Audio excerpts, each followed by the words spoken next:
China, one of the world's oldest civilizations, a story of dynasties, philosophies, inventions, war, and rebirth. Today, we'll journey through the rise and fall of the Chinese Empire. It begins with legend.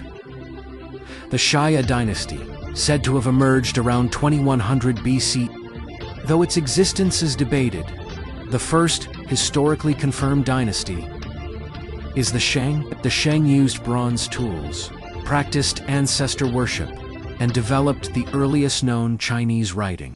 They were overthrown in 1046 BCE by the Zhou, who introduced the mandate of heaven, the idea that rulers are divinely chosen, but can lose favor through poor governance. This era saw the birth of Confucianism, Taoism, but by the 5th century BCE, the Zhou had lost control, and the land splintered into warring states.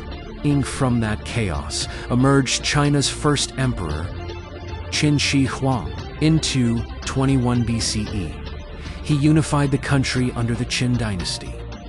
He standardized writing, currency, and measurements. But his harsh rule led to rebellion, and the Qin fell shortly after his death. Next came the Han Dynasty in 206 BCE, which lasted over 400 years and became one of China's most celebrated golden ages. The Han expanded the empire's borders, opened trade routes along the Silk Road. They invented paper, improved agriculture, and developed a strong bureaucracy. But corruption and uprisings eventually caused the Han to collapse. What followed was a time of disunity.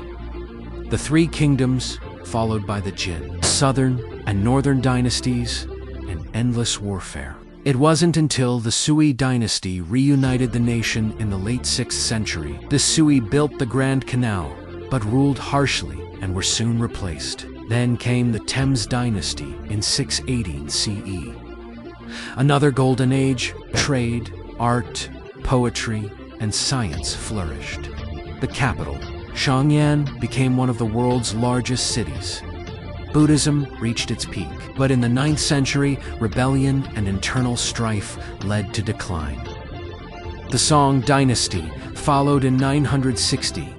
They developed gunpowder, printing, and the compass. Cities boomed, and culture thrived.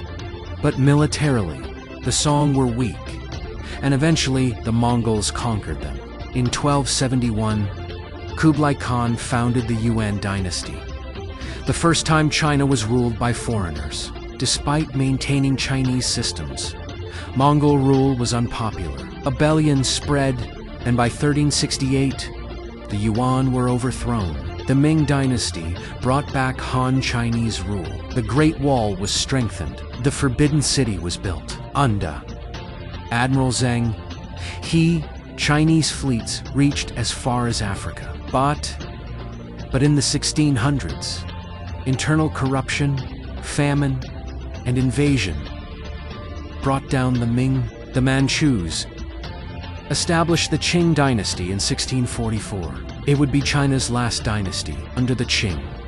China expanded to its greatest territorial extent, but the 19th century brought decline. Western imperialism, the Opium Wars, and rebellions. By the early 1900s, the dynasty was collapsing under pressure. In 1911, the Qing fell, ending 2,000 years of imperial rule. Sun Yat-sen founded the Republic of China, but the new republic was unstable, fractured by warlords and internal power struggles. In the 1920s, a civil war broke out between the nationalists. Then came World War II. Japan invaded, and the Chinese suffered brutal occupation. After the war, civil war resumed. In 1949, Mao Zedong and the communists won. The nationalists fled to Taiwan. The People's Republic of China was born under Mao's rule. China became a socialist state. The Great Leap Forward led to famine and millions of deaths. The Cultural Revolution destroyed traditions and left the country in turmoil. After Mao's death in 1976, Deng Xiaoping, China opened up to the world. Market-style reforms spurred growth, Cities exploded in size. Poverty dropped. Over the decades, China transformed into the world's second-largest economy. Today, China is a global power. Still ruled by the Communist Party, its history is long and complex, filled with glory, pain, and resilience. From ancient dynasties to modern skyscrapers. And that is the story of China. 3,000 years of history in 10 minutes.